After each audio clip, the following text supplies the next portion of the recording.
Thanks very much for coming to this Spy versus Spy presentation. My name's Michael. This is my cohort in Shenanigans, Chris, and we're going to talk about spyware that's on cell phones. And we're going to start with the opening comment that I'd like to introduce you to the latest spy in spyware. That would be this green guy right up here. And we say that because it's incredibly easy for spyware to show up on mobile devices. And a lot of times that involves duping the user to installing an app, but it happens.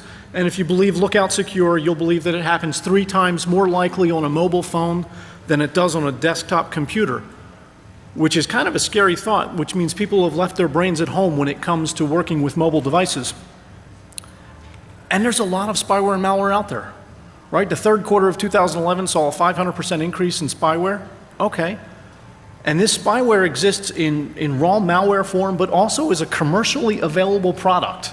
Outstanding. You can go buy it if you want to, right? And it started in January 2011. SoundMiner came out, and it was grabbing all sorts of credit card information, and whatever people were typing in their keypads, and they were sending it off via stealthy text messages, which was great. As we moved to August 2011, F-Secure dropped this news article out there saying, people are stealing pictures for blackmailing purposes. And then we had a whole host of people colored the internet with beautiful pictures of all sorts of wonderful things, and that showed up everywhere, and long live spyware. NikiBot came out in September 2011, and NikiBot was critically analyzed by the Department of Computer Science down at the North Carolina State University. And they dissected the code, and I gave you the link up on the screen, and it's available in the presentation if you want to look at it. And we noticed that there was spyware that was responding to text messages, where the spyware would intercept a text message and say, is this for me? It is, great, I won't show the user, but I'll perform a certain set of functions. Okay, and this application showed up as the Android system log. So it didn't appear very stealthily, but people were still duped, and NikiBot showed up. And then we had a whole bunch of commercialization of spyware, right? It's everywhere. And it's primarily sold, under 3 types of advertising venues. 1, it's designed to catch your cheating spouse, your no good, dirty, lying, lousy cheater, boyfriend, girlfriend, husband, wife, dog, whatever. Children, that was for you. Employees, it was designed to capture all those people. But if you take a look at the screen, you'll notice that it's not just for one platform, it's for just about every platform that's out there, whether it was Android, iPhone, the BlackBerry, taking a look, Windows Mobile, Nokia, and it was pretty popular. And there was a real short list on this particular website that said, hey, you don't have to buy any one particular package, we're going to list 5 or 6 right here. Well, this is the short list. Turns out that there are dozens of commercially available spyware packages out there, and they're all sold as subscription services. You don't just buy the software and install it and run it. You actually buy the software, install it, and then you pay to log into the website to retrieve the data that's out there. And the subscription service is usually sold for either 3 months, 6 months, or 1 year at a time. I couldn't be bothered to spy on someone for a year at a time, but that's the way they sell it. Yeah, I do have a short, yeah, it happens, short attention span. So there's a lot of commercial versions out there, and you would think that most of the time it would require rooting of an Android phone. And we discovered that's not necessarily the case anymore. There are spyware packages for rooted and non-rooted phones, but in the case, you'll notice that there's an asterisk on the screen. In the case of iPhones, they always wanted it jailbroken. Every single time. Okay, so we'll jailbreak it. So I don't know if you've been looking to see what this spyware does, so quick little rundown, just so we're on the same page. Most of the spyware packages out there do the same thing. They will scoop up all the text messages that are bound for a phone, they will ship them off to a website, they'll grab GPS coordinates, and we'll go over a point shortly that shows that that is somewhat misleading. It'll scoop up all the pictures, it'll grab whatever videos are on the phone, it'll capture call logs, browser activity, not necessarily the cache, but the URLs that people have used. It'll pull off emails, and it'll identify whether or not a SIM card has been changed on a particular phone. And all of this stuff just runs on a routine. And every so often, it sends it right up to the website. Now, some of these spyware packages operate in interactive mode, which means if I send a specially crafted text message to the phone's going to respond. And sometimes it's going to be remotely launching the camera to take a picture. Sometimes it's going to record a video for 15 to 30 seconds and upload that to the website. Sometimes it's going to automatically engage in a phone call where it doesn't light up the phone. So essentially it's stealth mode so you can record what's happening. Sometimes it's going to wipe the phone. I think that's a great way to bug someone. You buy a cheap phone, you install the spyware, you drop it in someone's car, and when you think you're about to be discovered, you hit wipe. Unfortunately, the wipe command here doesn't wipe the phone. It just wipes user-sensitive data and leaves all the applications there. And on some of the newer spyware, you actually get a chance to remotely view what the user would see on their particular phone, which I thought was kind of crafty. All right, and it all works the same way. All of this phone is taken, harvested up, and sent automatically across the net to the infecting website. And all that is done through an internet connection. None of it is done through audio. It's all done through the data channel.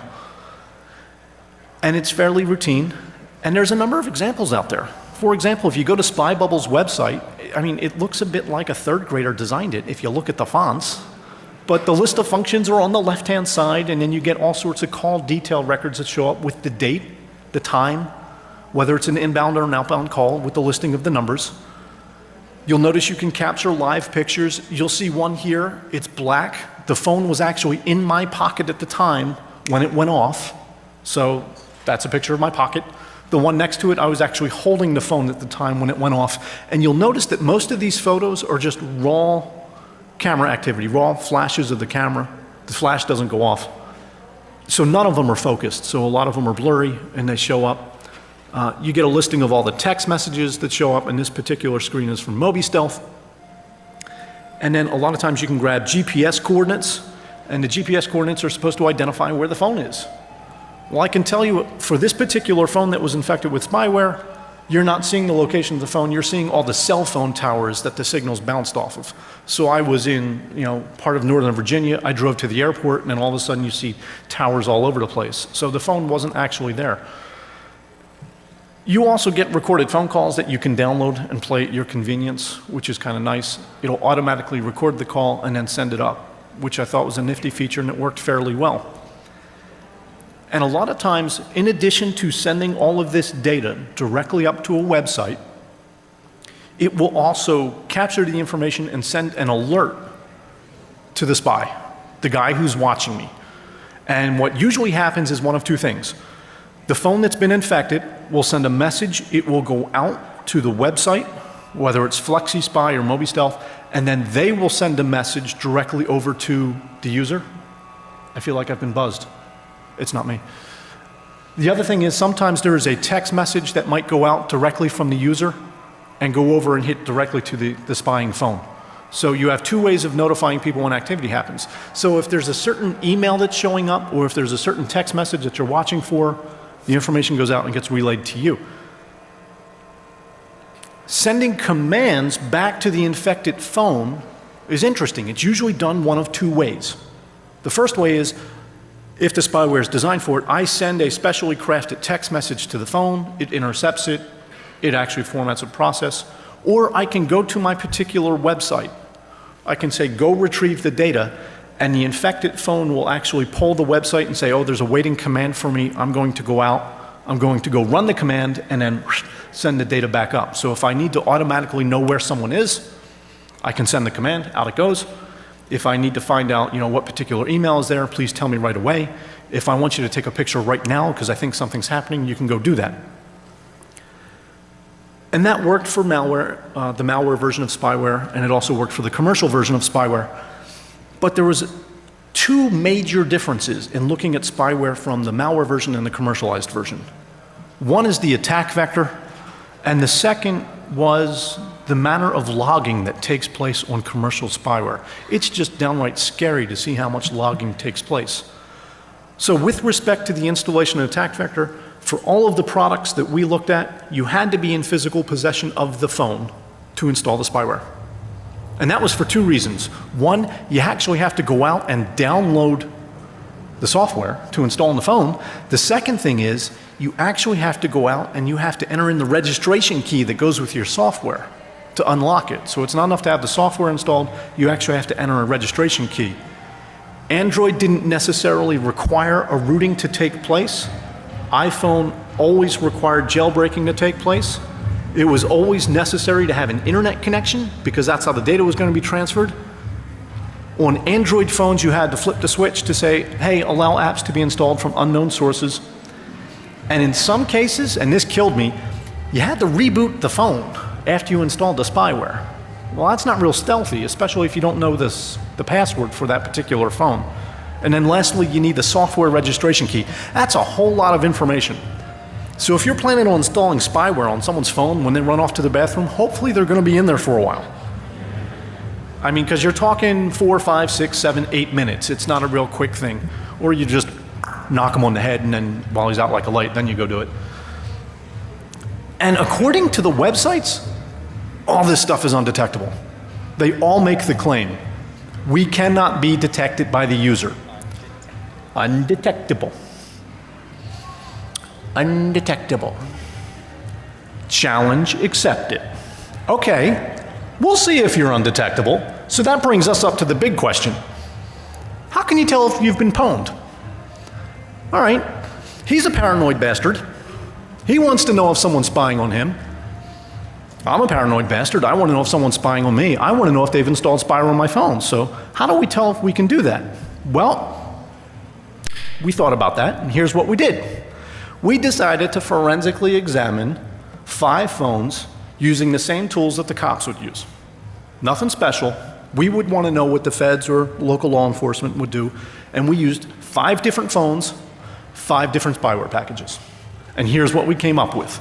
We grabbed an HTC Wildfire S, an LG Optimus Elite, an LG Optimus 5, a Samsung Galaxy, no it's not, I'm going to say 5. It says V. 5V, think Roman. Samsung, what? I'm Greek. I don't care if you're Greek. Can the goons remove him? Samsung Galaxy Prevail and an Apple iPhone 4S.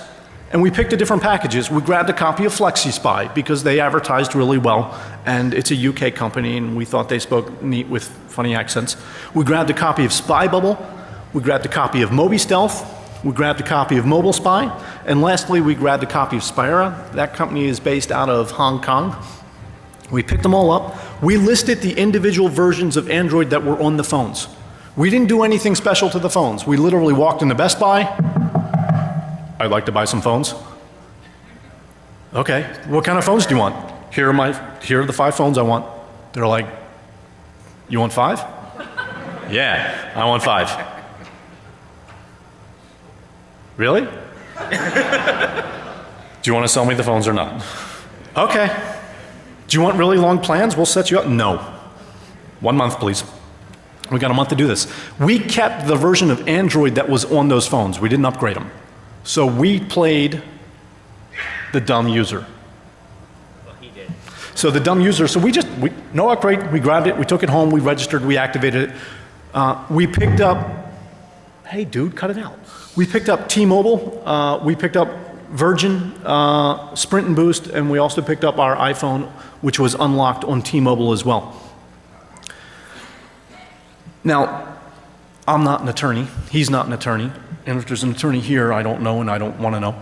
So, but they had some legal text on all their websites, so we thought we'd share that with you just to make sure everyone here was informed before we got into our shenanigans. FlexiSpy came out and said, we will never release your private information or your account information except under the threat of legal action or court order. Okay, so they're upfront about it. They're like, they threaten us, we're coughing up all your data. Don't do anything you shouldn't. Release data unless asked nicely. Right, if you ask nicely, we'll give it to them. You had all sorts of people list the Computer Fraud and Abuse Act. This was Moby Stealth's particular webpage. They literally just copied the text and pasted it there and said, we're going to make sure you adhere to that. Spy Bubble comes out and says, we're basically designed for monitoring your spouse, children, or employees having smartphone. Either you should own the phone or you should have permission to monitor the user. Really? I'm going to go up to my kid and say, hey, Junior, I'm going to spy on you. I need your permission. What do you say? No, Dad, screw you. And then we have Mobile Spy. Mobile Spy came out and said, you have to own the device or you have to have the expressed written consent of the owner. Written consent. Right. Hi, employee, I'm going to spy on you here. I need written consent from you to, let me do that. And then we have spyware, and I love this one. This one was great. They came out and said, it's the responsibility of the user to ascertain and obey all applicable laws to use spyware for sneaky purposes. Outstanding. At least they know, they're being honest. They're like, hey, we know what you're going to do. But they give all this legal text. Actually, if you read their disclaimer statement, they are more concerned about you stealing their intellectual property than going out and getting caught. And a number of the user agreements come out and say, look, we know you're going to spy on someone, but we don't want you reverse engineering our software. That would be wrong. So I'm just going to, okay, I'll be more than happy not to reverse engineer your software. It doesn't mean I can't do a forensic examination with these 3 tools. So we went out and we picked up a copy of UFED Physical Analyzer, we grabbed a copy of Fairbairn's device seizure, and we picked up Microsystemation's X-ray. Here we go. So we pick up FlexiSpy. Now, FlexiSpy is owned by the company called FlexiSpy, but it's sold through a third party called Gate2Shop Online Solutions. And that's an interesting point. All of these packages, you don't buy directly from the software maker. You actually have to buy it through a third party source. A lot of times those third-party sources are based in the US. So while FlexiSpy might be based in the UK, if this software company is based in the US and you sell it, where do you think the feds are going to go to try to find out who purchased the software? Are they going to try to fight the battle overseas or are they going to try to fight the battle domestically? Right, that's what I thought. So let's talk about FlexiSpy. And we're going to do all these presentations in the exact same way. We're going to show some history or evidence of download. We're going to talk about some of the operational activity, and then we're going to start diving underneath the covers to find out what's going on. FlexiSpy, stay out of my covers. I'm going to stay out of your covers. Don't worry, I don't want to be in there. Dude, and I'd be so sorely disappointed. So FlexiSpy sits there, and you can download stuff directly from that website. They give you the registration key so you can go download it. And according to their instructions, they have you delete the cache and delete all sorts of information to show that you never downloaded this stuff from the browser. Even after we did that with the forensic tools, we still found the particular URL from where we downloaded the spyware. And this particular URL had the registration key unique to that installation right there. That's our first piece of attributable information. We can tie it back to a particular purchase. Okay. Doesn't sound like it's too invisible. If we yank the SD card, we were able to find stuff in the download directly, specifically the APK that was used for the installation. That doesn't sound too stealthy to me. I'm smelling something that's detectable. So I start looking around and I dive in the cache. And this is kind of cool. I dug down into the bookmark thumbnail cache for this particular software, and there was this neat picture there. It was the installation page for the software with the registration key as part of the picture. Really? Along with the support address, support@flexispy.com. Now I don't have to wonder about what type of spyware got installed. I now have a name. It's right there. I thought that particular piece of attribution was interesting. So we now have evidence that, yeah, it was downloaded, and we tied it to a particular purchase, particular registration key. Then we noticed some glitches in the software itself. Every one of those pieces of software had glitches in it. Yeah, I don't know if you can hear them. They all had glitches. They had lots of glitches. They were all buggy in one way or another, and some of them was pretty darn obvious. In FlexiSpy, every 10 to 15 minutes, a little message would pop up at the top of the screen that says, unknown, just obtained super user access. Really? And now, sometimes the software, occasionally I'd reboot the phone because I was looking at it, and the software would just stop working. So I called support, or I emailed them, and they said, oh, yeah, we're having a glitch. We need you to wipe the phone and reinstall the spyware. Very stealthy. Really? Very stealthy. I'm spying on the guy. You want me to completely wipe the phone? Yes. All right. Okay, so the question up front in the front row, which was asked in a very polite fashion, was this a rooted phone? HTC Wildfire S was a rooted phone.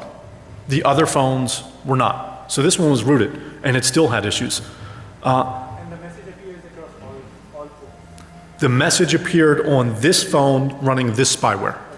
We didn't cross-contaminate them, because if we cross-contaminated it and did a 5x5 matrix, well then all of a sudden we'd have issues and we would start seeing artifacts from different phones. So one phone to one spyware. It wouldn't always work, so they had me reinstall it. The next thing is, I picked up a CDMA phone, an HTC Wildfire S, CDMA. I install the software, I send my first stealthy text command to the phone, and the phone shows up in the clear. I'm like, what the hell? So I'm like, I must have done something wrong. I must have mistyped the big long registration key. So I do it again, and it still shows up in the clear. I'm like, son of a gun. So I send them another support message and said, hey, I'm a stupid user. I must be doing something wrong. What's the deal? And they're like, oh, we forgot to tell you. We don't really work well on CDMA phones. You should make sure that your user, flip them over to GSM. Hold it. You had me wipe their phone. Now I got to go up to the person and say, you're not going to notice that I'm changing the logo from Verizon to AT&T, are you? And change the billing. And they're like, it only works with GSM. We're sorry. Goodbye. So I took that phone. I ditched it. I went out and bought another phone. Go back to the Best Buy. You're back? Yeah. I need another phone. We do. So then I go out and I pick up an HTC Wildfire S, GSM version, and I go to root that. Has anyone here tried to root an HTC Wildfire S, GSM? It's a pain in the ass. So now we had to go order an XTC clip from England, have that shipped over. We finally get into the phone, we unlock it, and then we root it, and we're good to go. I go through all this. 2 months later, the company released a new version of the software. Son of a bitch. That's okay. I'm just going to stick with my current plan. We noticed when we ran this through one of the tools that 152 running apps showed up for our Android phone. We didn't do anything. We installed the root checker just to see if we rooted things correctly, and we installed this particular spyware.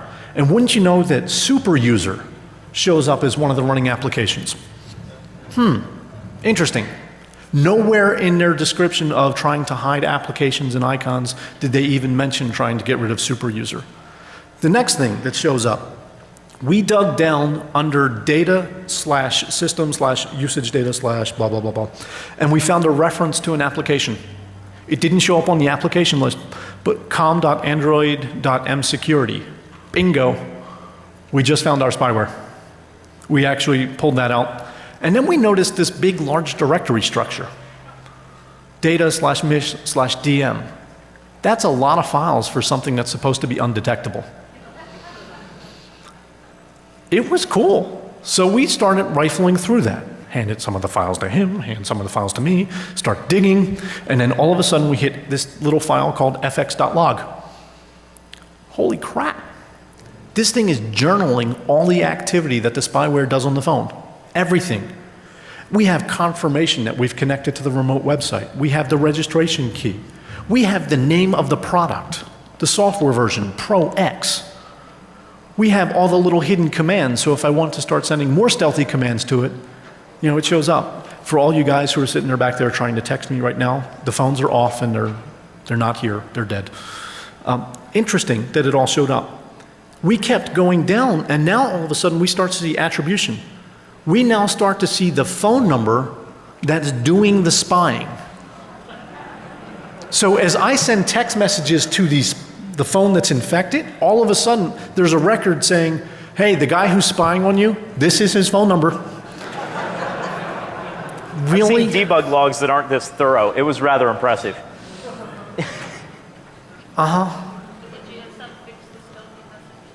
The GSM, yes. So the question up front was, did going to GSM actually start to hide it? It did. However, there was a little glitch. So I activated the remote spying feature. And I flip it in and I start listening on the phone call. and I have the other phone sitting across the room, and all of a sudden, I coughed. They heard the cough on the other end. See, what actually happens is it establishes a phone call directly to the infected phone. Phone calls are bidirectional. Bidirectional. You have to hit mute on your phone. Otherwise, they hear you. Is this the spyware of choice for Rupert Murdoch? And this is a British company, right? It is a British company. Yes. If this was, it does, doesn't it? Brought down an empire. No kidding. So foiled. So they did a better job of hiding the actual text messages that are being received, but then they go and keep a log of everything that happened. Yeah. So the user doesn't necessarily see this, but it didn't take much to peel back the layers and find this. Right. So as we move in, we find another file called logcat, and logcat starts to confirm outbound connections from the phone. And it tells me where it's going. It tells me when it's making the connection. Now, to their credit, the software vendor actually starts to purge the database every so often. No problem. We actually have a record of it cleaning up the database itself and running through that. We also noticed that this particular spyware was starting to watch other services on the phone. I don't know why the spyware would watch and be concerned whether or not the phone was charging or not, but it looked. It also made references to Slacker radio, including all the process ID numbers. Thank you for making our life easier. We do appreciate that. We wish everyone did the same thing. Now we start to go through logcat some more, and we see the database maintenance routines. Well, this is a dirty database. I need to do maintenance. I have to call it out. And now I have a listing of all the daemons that get used. Outstanding. Now I know what's actually running my spyware. Now, we also picked up one of the tools. The Celebrite UFED was kind of outstanding in this regard in doing a physical dump from the phone. And we started looking through the raw data, and we found data that was supposedly deleted from the phone during the purging of this database in these log files.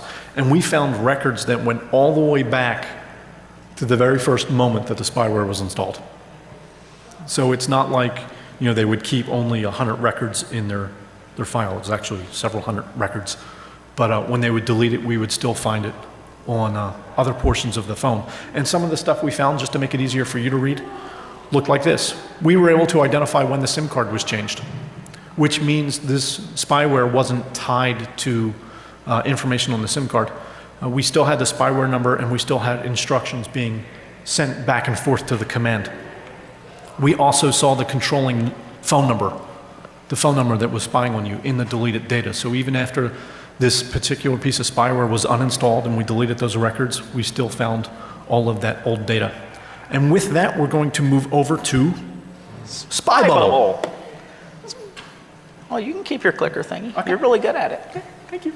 Yeah, I'm trying to make you feel better. Go. So SpyBubble's different company, different set of rules. They are I already forgot. California-based company. California-based company that, yeah, they were. Next, go. Yeah, California-based company. Yeah. Actually, they sold their software through a company called Plimus in California. Okay. So very easy for law enforcement to go after them. If you want to install one of them, this is the one that I would go with because it makes the FBI's job much easier.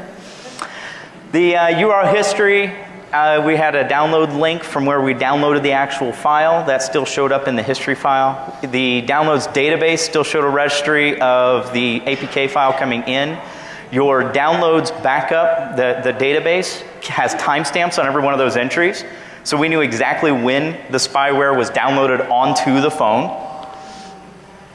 This was the only phone that didn't come with an SD card, so we had to supply an SD card with it, and that actually changed some things. Because this was an external SD card that was getting the spyware installed onto it, because it was downloading to that SD card, it was externally mounted media, that actually caused this piece of spyware to log some things that weren't logged on the other phones, which actually gave us even more artifacts to look at later. To turn on the spyware once it was installed, you were supposed to go into the dialer like you're making a phone call, and kind of like with standard GSM calls, you dial a pound 9999 was the default ID number, and then a star, and that's supposed to activate the user interface for the spyware. Now, I'm sure their intention was to hook the dialer and make this a special function that did nothing but open this up, but it actually tried to call this phone number. So back to how stealthy they were, you now have this in the call logs. Anytime the user hits the recent button and looks to see what else they've been calling, this was there. Which meant they were going to dial it out of curiosity and see this interface that's on the screen. Brilliant design plan. Great. So they, that 6-digit number is something that you can configure if you wanted to change it to something else. But we can figure out what it was pretty easily. When we looked through the raw dump of what was on the device, we came across the actual executables. In this particular screenshot, we're showing that the text message that gets delivered to the person that's spying on you to tell you that it's installed successfully is on disk in about 30 different languages. Multicultural. I thought it was nice of them. It is. Yeah. So we were able to find that, which led us back to the actual executable, which led us back to all of its partner apps and everything that went with it. Not well hidden at all. It was merely hidden from normal user activity. Okay. Just like any other app, it had a data partition for all of its user data.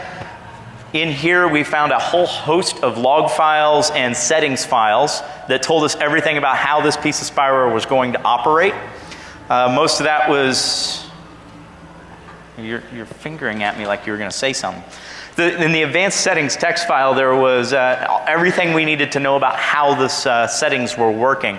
This relates back to that screenshot where it shows us turning all the settings on and off. This is where they're actually saved. We could see what those settings were even if we're dealing with a dead device and not going through the user interface to find it.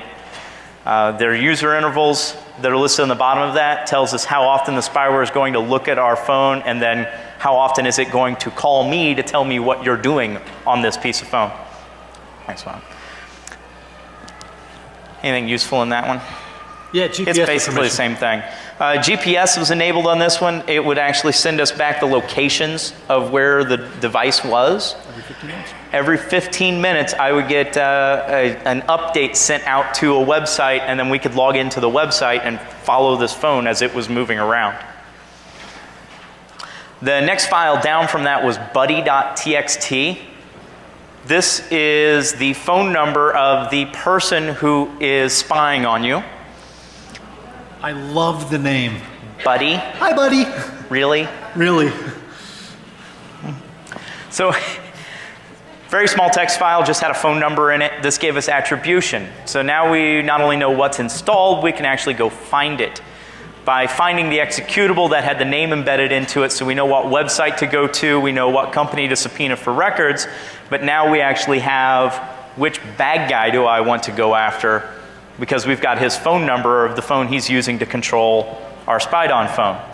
There was a secret.txt file. This contained just the PIN number. So instead of 6 nines, we could change that number to whatever we wanted to. That got saved in this text file. Then we were able to see what that was. This is especially helpful if the user has changed it and we don't know how to bring up that interface. We can image the phone, dig through all these files. Now we know how to pull the interface up, and we can go back to the phone and show the user that they've been getting spied on. They like that. There was also a serial text file in there. This gave us the registration number that was used to license this piece of software. This gave us our third piece of attribution, because now we've got this registration ties to a purchase database back at the company, which tells us whose credit card paid for this piece of software to be on this device. And then, what was the name of this one? I remember the name of this one. spyperfs.xml was, this is more preferences. This gave us a timestamp of every single piece of activity that was going on the phone. So the spyware is logging all the different things that it's done and giving us a time of when was the last time the user made a phone call, when was the last time he sent a text message. And we were able to track a lot of activity about the device and about the spyware activating on the device through this file. We sent this one of the features that it had, we could, via text message or the website sent off the request, I forget now. You can do both. Either one. So we would send a text message to his phone, and that would tell his phone, take a picture of whatever you see. Now there was a small lag in getting the text message onto his phone and then getting the spyware to activate. So the first one that we tried to do this with, it actually went off in his pocket, which is why the picture is just a black square. So we tried it again with him taking the phone out and leaving it up on a counter, and what we ended up with was a blurry mess that you can't tell what's going on. Because it's not using the actual camera app to take the photo, it's just doing a raw dump of whatever the camera can see, which means it doesn't focus. Didn't make it terribly useful in any of the photos we tried to grab with this thing. One last thing. Those particular photos we didn't find on the phone.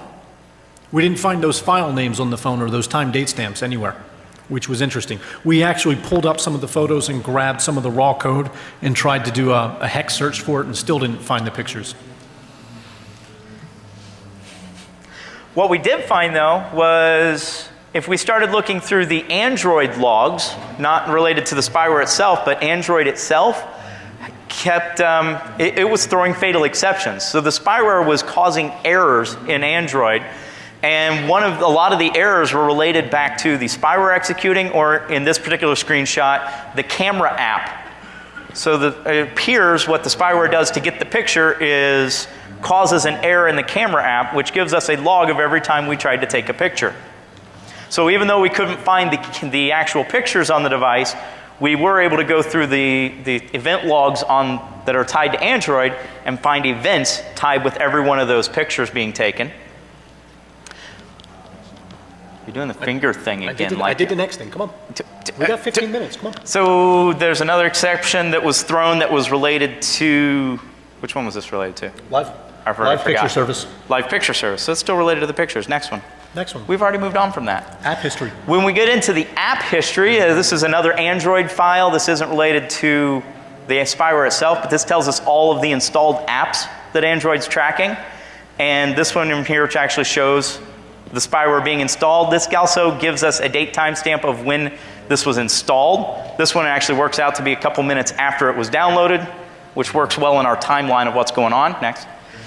We're also able to pull up a bunch of recent activity. This is another Android thing where it's tracking all the recent things that happened inside the phone and gives us date timestamps and activity. And if you just search for the radio app, because that's what they actually named their app, was Radio ADV. If you just search for that in all of those event logs, you ended up with a date timestamp and a list of activities of everything the spyware was doing on the phone that was infected.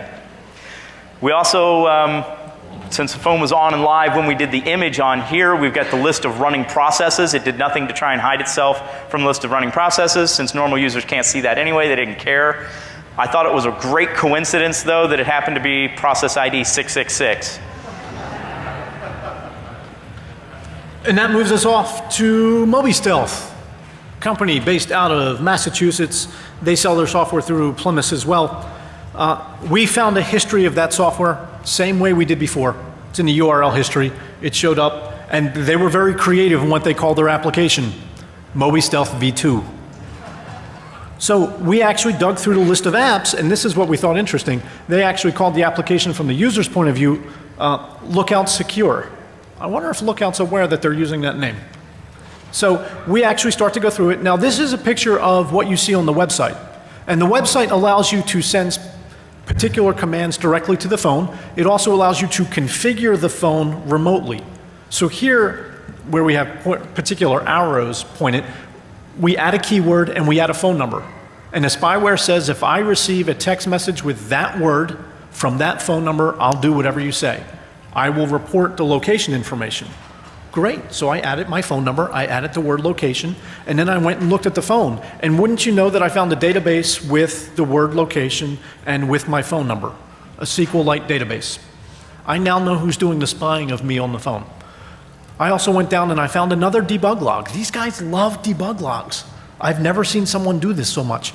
But we found a debug log down here, and we were able to identify a lot of the services and the GPS information and the coordinates, which was great. And they carried out something like 12 to 15 digits.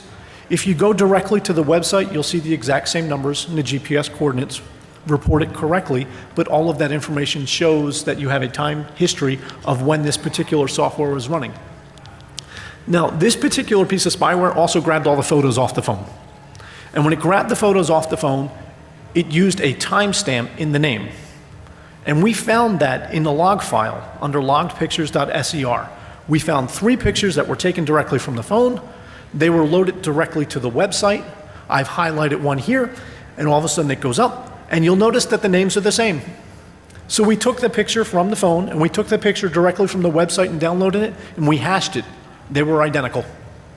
So we can trace the activity directly to that particular user account. Now this is the part that kills me though. Don't tell anyone. This super secret stealthy software uses FTP to send all its data. Not even All of it. FPS. The website name, the credentials, all of that is listed in an XML file directly on the phone. All fully readable. Outstanding. I think that's great.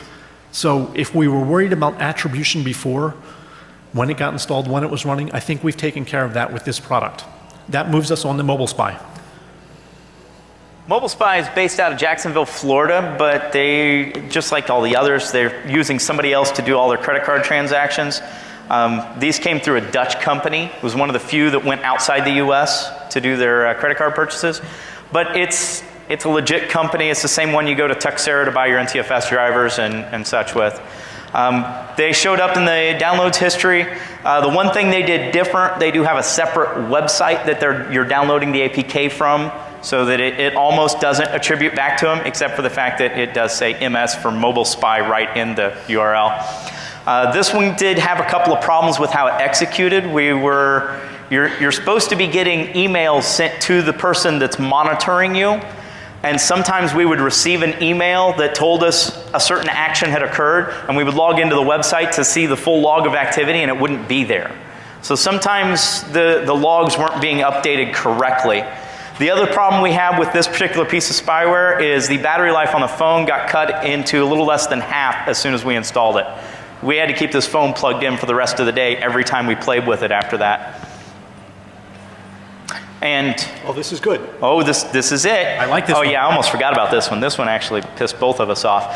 The spyware, after a few days, what was it, 60 days? I think it was 60 days. It threw us out an email telling us that we needed to go log back into their website and change our username and password. And we were like so happy that they were actually employing decent security policy. So we logged in, we changed our username and password, and then we stopped receiving alerts from the phone, because you also have to go to the phone and change the username and password there, otherwise it doesn't know how to log into the service and upload its data. So I'm still baffled as to how they think that's supposed to work, especially on an enterprise level. Yeah. This one, we had the same kind of thing where any application you install is going to have its own user data section full of files. This one, just like all the others, had a whole host of log files and settings files that we were able to go through. For this particular piece of software, they called the application Retina. So once we figured that out, searching for that name throughout the device brought us back a whole bunch of extra files. We had a packages XML file. This is part of Android, not part of the spyware. And in there, we were able to see all of the installed packages on the device. So we were able to find it, even though it was attempting to hide from the user. We found a bunch of information about it being installed. There was a shared preferences section, which gave us all of the different preferences for the spyware, which when we started digging through what all those different preferences settings were, it gave us the website information, the username information associated with the person who's doing the spying on us. Great. I always wanted the email address of the person who's spying on me. If you're going to have a stalker, that's the best way to it should have be one. reciprocated. So, literally, there's their email address. We also got a timestamp in here every time it was updating back to us, so we know how long it's been doing it. And this friendly number. This one was the other one that pushed me over the edge. This is the phone number of the person that's spying on me. So now I have his email address and his phone number, and we've got all the other information about the serial and licensing from before that we can go subpoena and prove he paid for it. It's only fair. So that brings us, that was 4, right? That's 4. This is That 5. brings us up 4. We got them. Do you have a question on 4, or you want us to do 5 first? I had a customer call me that they have to install this themselves. And one letter of omission from the documentation was to actually go through this on iPhone. Short on time. To go through and remove the recently used app. The recently used apps. Okay. They installed the software, did all that, hit the icons. Well, we're going to talk about the iPhone in just a minute, so I'm going to ask you to hold off on that We'll get story, that at the question Q&A. for just a second. We're going to hit our last one, which is Spyware, which is based out of Hong Kong, although they're selling their software through a California-based firm. I had we him include did- this one because we were beating up on Android so much. I wanted to be fair and beat up on Apple as well. Right, so we took a look at this. As soon as we popped it up on our forensic tools, they all came back and said, hey, this phone's been jailbroken. Okay, that's going to be a problem. We noticed a couple of funny listed applications on the phone. Cydia shows up as well as OwnSpy.daemon. Okay, that's fine. So we took a look at the phone and we grabbed a copy of the screen interface to show you that we didn't have any applications there. Right. So we didn't find any apps there. All right, so hey, maybe there's no software there. So we pulled up the icon state P list to identify all the applications. We're good. But then we compared it directly to the desired icon state. And we noticed that there were 2 applications at the bottom that are being hidden. When we compare the 2 files, we identified the fact that one, it has been jailbroken, and the second one, we have spyware running on our phone. Now, when we go in and we pick up this particular file here, you'll notice that we have a very unique key. This is the one that takes us back to the spyware software company and also takes us back to the company that sold it to us. So if the Hong Kong company doesn't want to play ball, and we notice that they routed their traffic to a whole bunch of different websites before sending it back home, we can always go back to Plimus and just say, hey, you're the ones who sold it. Just like the way a gun dealer would sell a particular gun, you don't go back to the manufacturer. They can track that information. We also have a whole bunch of preference information that shows up to let us know what's running on this particular spy phone. So, yeah, it had to be jailbroken, and yes, this information runs in the background. Good news, this guy decided to create logging as well called ownspy.log, and in there we have a whole bunch of information. The very first time that the spyware's been run. I know what it's been installed, and as soon as it's installed, it goes out and checks, are you registered? Are you registered? Are you registered? Are you registered? Bueller, and then boom, it's registered, and now all of a sudden we start to see activity. And there's even a thank you note in there. In the logs. Thank you for registering. The user never sees it. I didn't see it when I installed it, but I was thanked, you're welcome. Coming along, we also found that unique information. We also dig the fact that this particular piece of spyware gave an MD5 of the device itself. It uniquely identified that particular phone. We also have a listing of the daemon that runs it. We have check information. We can also see that it goes through and it checks the SMS log and says, I found something. I'm going to go upload it. I'm going to give you the date and time. I'm also going to tell you how fast your phone's moving. And then we found a whole bunch of cached images. Do any of those logos look familiar to you? Huh, interesting. I cleared out everything that I was asked to, but these cached files still show up. I also have the date and time when this was installed on the phone. Now the Your Company, for all you app developers out there, yeah, that's the official Your Company. He never changed the default. And then I have a whole bunch of files that show up, tons of them, that come up on this particular list. I also have other information that identifies the particular application and library, and a big long list, and X-ray and the UFED were able to identify both of those. So that, with 90 seconds to go, brings us to the bottom line, because there is a bottom line, there's always a bottom line. How can you tell if you've been pwned? Pretty easy. Check the SD card, check the history, see what's been downloaded and installed on the phone. Then go check to see what other databases are running there, because chances are there's going to be configuration information sitting there in the clear. Lastly, you're going to find all sorts of logging. Great, go read the logs. I mean, you don't need a special tool to go read the logs, but you can go pick them up. And you can also check to see if there are new services running on the phone. So while an application might be withheld from the screen interface, you're still going to see certain processes, and then you can go look for signs of rooting and jailbreaking. One last note. This particular presentation has been updated since the DVD. There's a little more information. We gave you an email address at the bottom of the screen. Give me the presentation at gmail.com. You send us the email address, we'll send you back. It's a big file, like 18 to 20 megs in size because it has pretty pictures. We'll be happy to share that with you. That takes us to The Q&A room. 50 minutes. We're going to the Q&A room. We'd love to see you there. Probably won't all fit unless we drive a clown car, but we could try it anyway. Enjoy the rest of the con.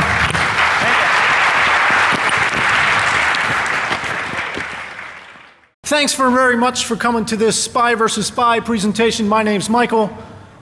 This is my cohort in shenanigans, Chris, and we're going to talk about spyware that's on cell phones. And we're going to start with the opening comment that I'd like to introduce you to the latest spy in spyware. That would be this green guy right up here. And we say that because it's incredibly easy for spyware to show up on mobile devices. And a lot of times that involves duping the user to installing an app, but it happens. And if you believe Lookout Secure, you'll believe that it happens 3 times more likely on a mobile phone than it does on a desktop computer, which is kind of a scary thought, which means people have left their brains at home when it comes to working with mobile devices. And there's a lot of spyware and malware out there, right? The third quarter of 2011 saw a 500% increase in spyware. Okay. And this spyware exists in raw malware form, but also as a commercially available product. Outstanding. You can go buy it if you want to, right? And it started in January 2011. SoundMiner came out, and it was grabbing all sorts of credit card information, and whatever people were typing in their keypads, and they were sending it off via stealthy text messages, which was great. As we moved to August 2011, F-Secure dropped this news article out there saying, people are stealing pictures for blackmailing purposes. One platform, it's for just about every platform that's out there. Whether it was Android, iPhone, the BlackBerry, taking a look, Windows Mobile, Nokia, and it was pretty popular. And there was a real short list on this particular website that said, hey, you don't have to buy any one particular package. We're going to list 5 or 6 right here. Well, this is the short list. Turns out that there are dozens of commercially available spyware packages out there, and they're all sold as subscription services. You don't just buy the software and install it and run it. You actually buy the software, install it, and then you pay to log into the website to retrieve the data that's out there. And the subscription service is usually sold for either 3 months, 6 months, or 1 year at a time. I couldn't be bothered to spy on someone for a year at a time, but that's the way they sell it. Yeah, I do have a short, yeah, it happens. Short attention span. So there's a lot of commercial versions out there, and you would think that most of the time it would require rooting of an Android phone. And we discovered that's not necessarily the case anymore. There are spyware packages for rooted and non-rooted phones, but in the case, you'll notice that there's an asterisk on the screen. In the case of iPhones, they always wanted it jailbroken. Every single time. Okay, so we'll jailbreak it. So unfortunately, the wipe command here doesn't wipe the phone. It just wipes user-sensitive data and leaves all the applications there. And on some of the newer spyware, you actually get a chance to remotely view what the user would see on their particular phone, which I thought was kind of crafty. All right, and it all works the same way.